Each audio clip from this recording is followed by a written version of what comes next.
तो आज हम लोग शुरू करते हैं मल्टीप्लिकेटिव फंक्शंस। मल्टीप्लिकेटिव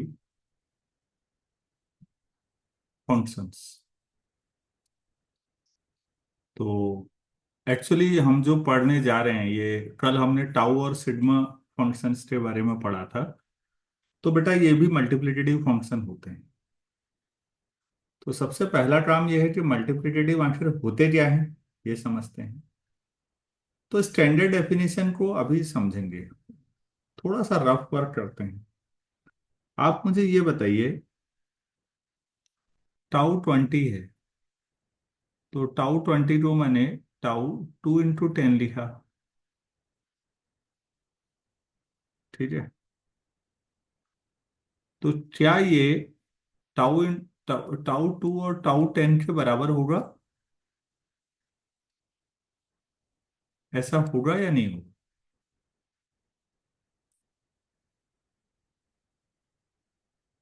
टाउ 2 कितना हुआ? 2। 2 के डिवाइजर्स क्या क्या हैं? 1 और 2। टाउ 10, 10 के डिवाइजर कितने हुए? 1, 2, 4। 5 और 10, तो 4। तो राइट साइड हो गया बच्चों 8। और टाउ 20 या टाउ 2 × 10, एक ही बात हो, टाउ 10 ही हुआ। टाउ 20 के डिवाइजर कितने हैं? 1, 1 हो गया, 2 हो गया, 4, 5, 10 10 और 20, यही और हुए। 20। Yes sir. ये 6 आ गया। क्या ये बराबरी हुई? No sir. नहीं हुई। अच्छा, तो ये बराबरी हम ऐसे नहीं कर सकते।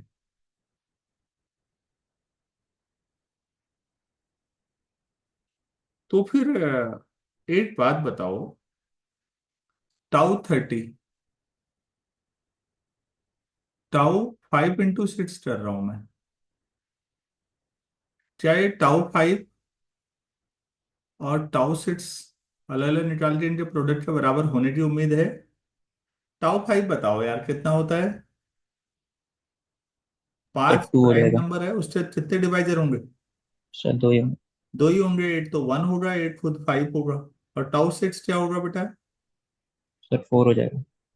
4 हो जाएगा। 1, 2, 3 और 6, तो ये 8 हो गया राइट साइड तो। और टाउ 30 वैसे सोचो तो 30 के डिवाइजर 1, 2, 3, 4 नहीं होगा, 5, 6, 7, 8, 9, 10, 15 और 30 कितने हुए? सर 8। 1, 2, 3, 4, 5, 6, 8। तो यहां ये बराबरी हो गई। तो आपने एट चीज गौर कीजिए आप, कि tau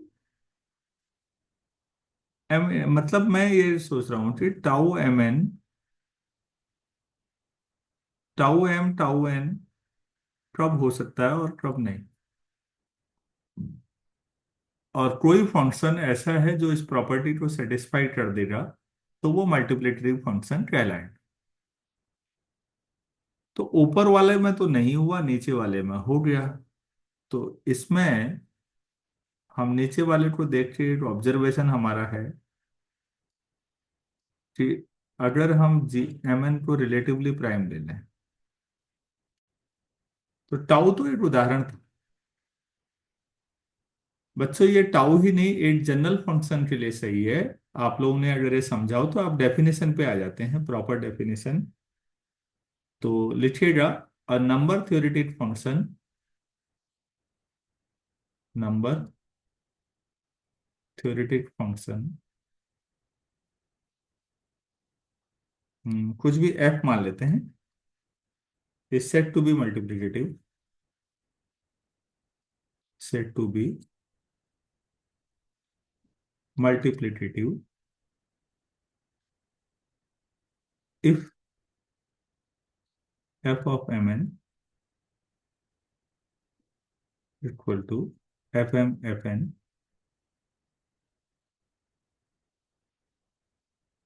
provided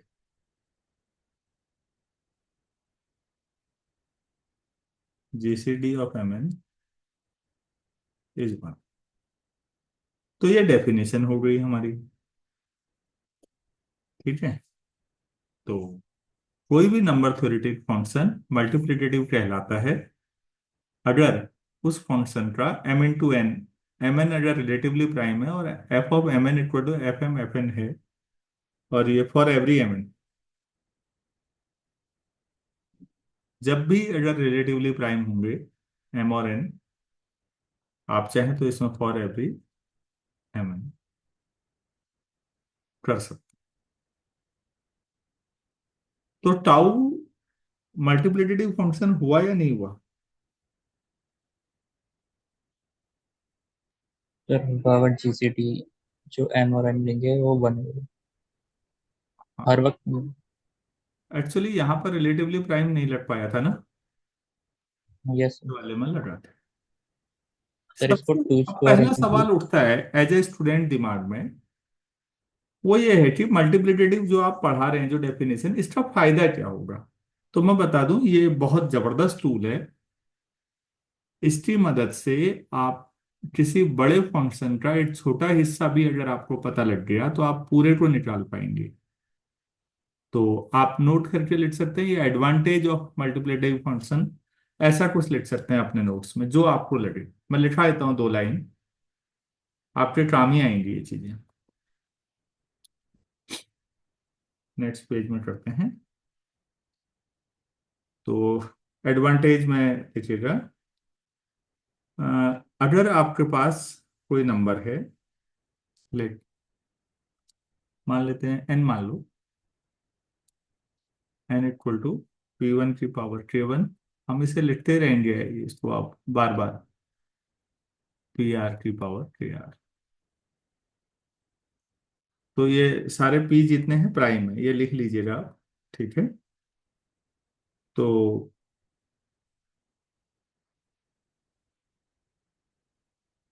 F n can be easily determined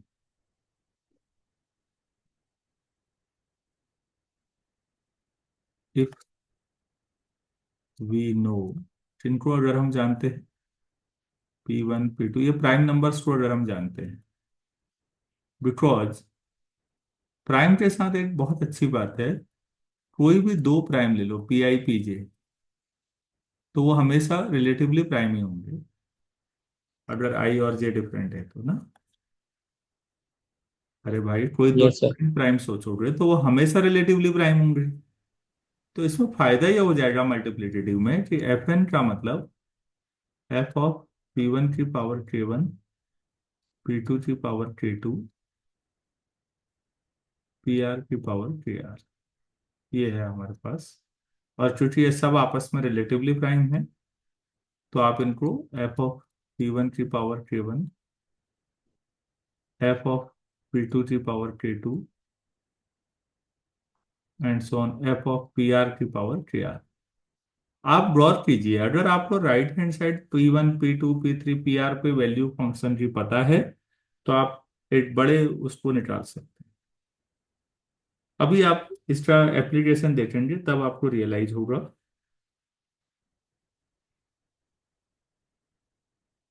अगर ऐसा है एक, तो आप आसानी से प्राइम नंबर उस पर निकाल सकते हैं। एक तो पहला एडवांटेज। दूसरी बात, if F is not identically zero, identically zero होने का मतलब हर जगह पे जीरो होना। लेकिन अगर हर जगह पे जीरो नहीं है, देन तो फिर एफ एन को आप लिख सकते हैं एफ एन इंटू वन। और अगर एफ मल्टीप्लिकेटिव है तो f n equal to f one.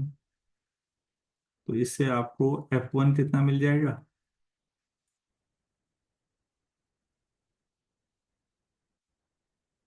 अरे भाई, एफ वन वन होगा या नहीं? Yes sir. यस। तो बच्चों, कोई भी मल्टीप्लिकेटिव फंक्शन होगा तो उसकी वैल्यू वन पर वन ही होगी। मैं तो नहीं लिख रहा हूं, आप लिखो इस लाइन को। So for any multiplicative function f one equal to one. बाकी जगहों पर वैल्यू जो भी हो, वन पे वैल्यू वन ही होगी। तो ये हमारा दूसरा बेसिक चीज है। उम्मीद है आपको मल्टीप्लिकेटिव समझ में आ गया होगा। Yes sir. ठीक। तो मल्टीप्लिकेटिव समझ में आ गया, तो ऐसा करते हैं। अब हम ये पहला जो प्रूव करेंगे थ्योरम वो ये है कि टाउ और सिग्मा जो हमने कल पढ़े हैं वो दोनों मल्टीप्लिकेटिव हैं, ये प्रूव करते हैं। तो आप थ्योरम लिखिए स्टेटमेंट। तो थ्योरम हो जाएगी हमारी, tau and sigma are multiplicative functions.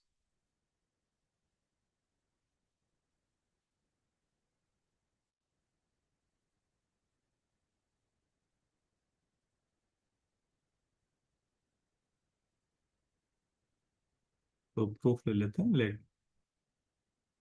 M और एन कोई दो नेचुरल नंबर ले लीजिए जो आपस में रिलेटिवली प्राइम हो, तो मतलब जिनका जीसीडी। अब बाय प्राइम फैक्टराइजेशन इन दोनों का क्या किया जा सकता है?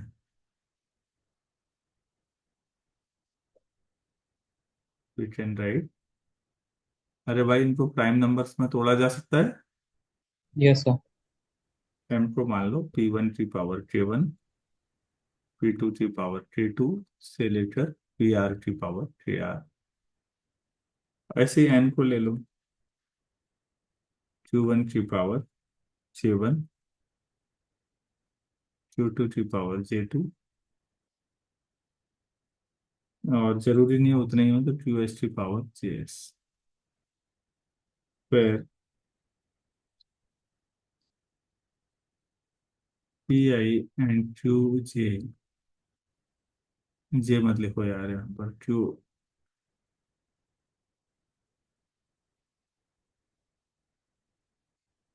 के साथ क्या लिख दूं? M, are prime numbers. एक मिनट। तो अब टाउ के लिए कर लेते हैं पहले। चलो पहले एम एन देख लो। एम एन हो जाएगा, मल्टीप्लाई करोगे P1 की पावर K1 से PR की पावर KR और Q1 की पावर J1, QS की पावर JS। अब करते हैं टाउ एम एन। टाउ कल किया था हम, P1 की पावर K1, PR की पावर KR इंटू Q1 की पावर J1 से QS की पावर JS। बच्चों ये बताओ क्या लिखा जाए? P1 की पावर K1, तो P1 की पावर सर जीरो से शुरू करके K1 तक कितनी वैल्यू आई? K1 प्लस वन K2 से लेके plus AR plus one, KR+1, फिर J1 प्लस वन, से शुरू करते हुए J JS plus one. One. बच्चों वाली थ्योरम है यार, ये पहली क्वेश्चन हो गई। अब टाउ एम निकाल लो और टाउ एन भी निकाल लो। क्या निकालना है उसमें? टाउ एम कितना लिखोगे? सर K1 प्लस वन से लेकर KR प्लस वन।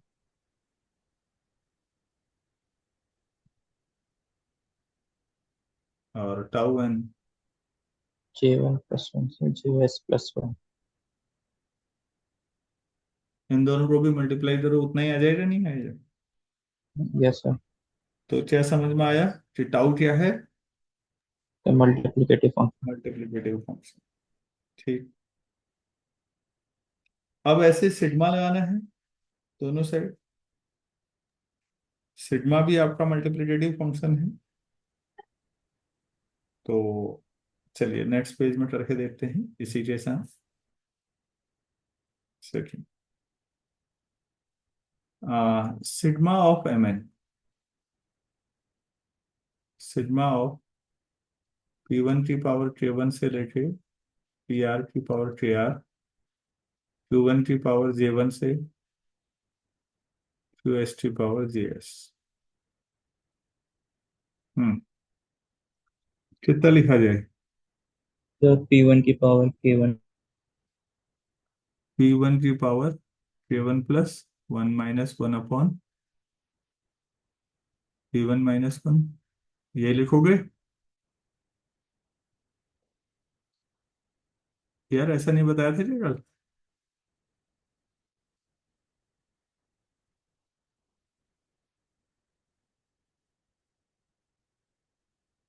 बच्चों मेरी आवाज आ रही है क्या? Yes sir. बीच में कुछ भी। ऐसा ही बताया था। हाँ यस सर।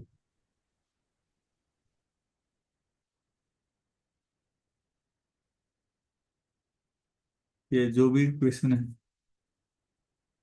ये बहुत एलिमेंट्री चीज है, मतलब कोई खुद भी पढ़ेगा किताब में से तब भी इतना ही समझ में आएगा, कोई नया मैं कुछ नहीं बता रहा हूँ। अब ऐसी सिग्मा एम निकाल लो भाई, और सिग्मा एन भी निकाल लो ऐसे ही। पी वन की पावर के वन से पी आर की पावर के आर तक का, और इसमें क्यू वन की पावर जे वन से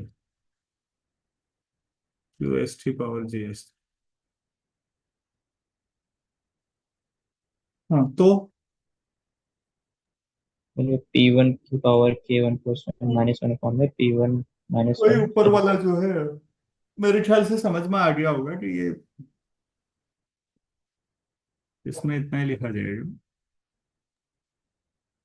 यस सर। बेटा ये है, ये इतना जो है यहाँ पर आएगा, और जो ये बचा हुआ है ये यहाँ पर आएगा बस।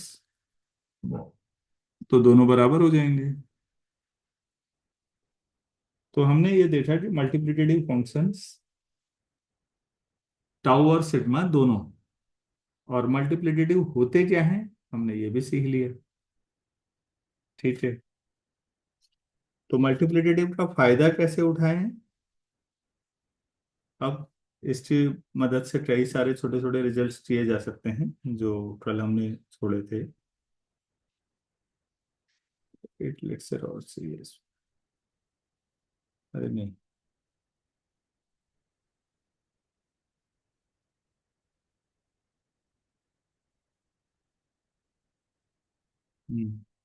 कम से कम दो एक्सरसाइज चाहिए।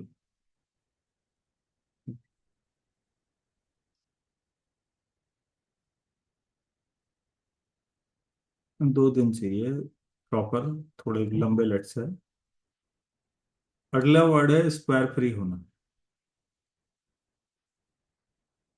जैसे किसी का प्राइम फैक्टराइजेशन ऐसा आया, p one p two p are,